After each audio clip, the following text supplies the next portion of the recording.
Today we're going to talk about how to make NWEA test sessions. So the first thing you need to do is go to the website. I already have it bookmarked, but it's just nwea.org. From here, I'm going to log in.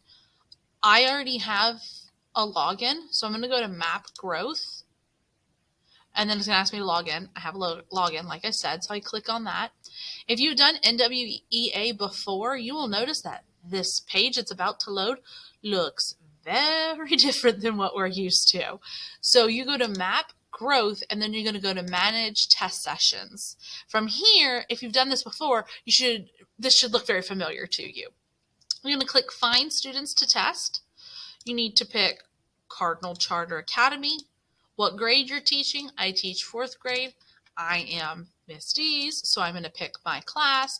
And then from here, I have 2 sets of kids because I teach 2 different sets of kids, but I'm going to pick morning meeting because those are the children I'm going to be testing, my homeroom kids.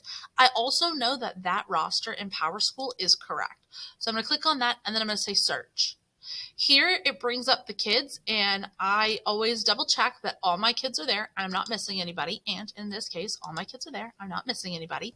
So I'm going to say add students. Now down here, I'll see all my students. So I need to click all of them, and now you get options up here. The first thing I'm going to do is I'm going to assign my test, and I'm going to assign, you need growth, and I'm going to do reading 2 through 5. Now I'm going to have to do this all over again, create a new test session for math, and this is the one that I will select for math. Once again, it is growth, math 2 through 5. So, but right now we always start with reading, so I'm going to click reading, and I'm going to hit assign. From here, I need to assign the accommodations. The accommodations you need to click are breaks and scratch paper from this section. Then scroll down a little bit. You're going to do answer choices, question directions, question prompts. Do not select this one. We don't want that. And then those are all the accommodations that you will be clicking.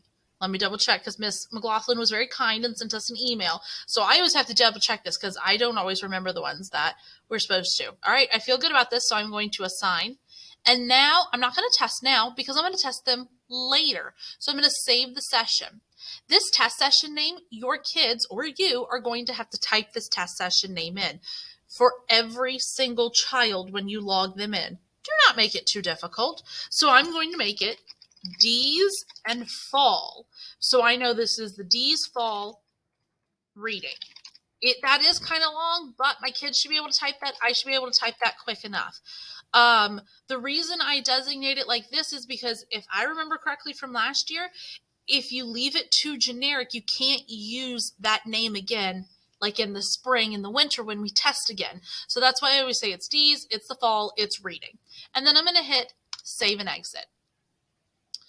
So now I can say show my saved test sessions. There it is. I can test now, I can edit the session, or I can delete the session. So let's say I was a ding dong, I forgot to add those accommodations. Well, I can just click in here and I can add those accommodations. Not a huge deal. Or if I need to remove a kid because, well, their tests, they don't go to the school anymore, I don't need to be testing them. So I go ahead and do that. Now I'm going to cancel because I don't need to change this. Now, when it comes to testing them, I'm going to click the test that I want. I'm going to hit test now.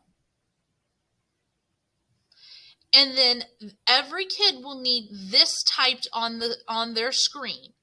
They will need D's fall reading and the password. For your older kids, it's easy enough for you to write this on the board and they should be able to type it. For your youngers, you're probably going to have to do it for yourself. While we are testing, you need to have this screen up because this will let you know their status. Also, once all the kids are ready to test, you'll have to select them, and this will say, like, wait. This says waiting for student. Then it turns to maybe to be confirmed, I think is the next one. So when it says to be confirmed, then you need to go through and click, and you need to confirm all of them using this blue button right here. And if they have to leave or something happens, you need to make sure you pause them. Try not to play with this too much because it will snare up, it will get angry, and you just end up getting flustered. Trust me, I've been there, I've done it. If they are rapid guessing, it will tell them to stop, and it will stop them. And you can either fix it from this screen, wait it out, or you can use the Proctor pen. I don't really usually don't have to use the Proctor pen. All right, when it's all done, you're going to end the test session. Now, I'm not actually testing, so I'm not going to hit end the test session. But it's really important that you hit end the test session so that it is done. Do not hit this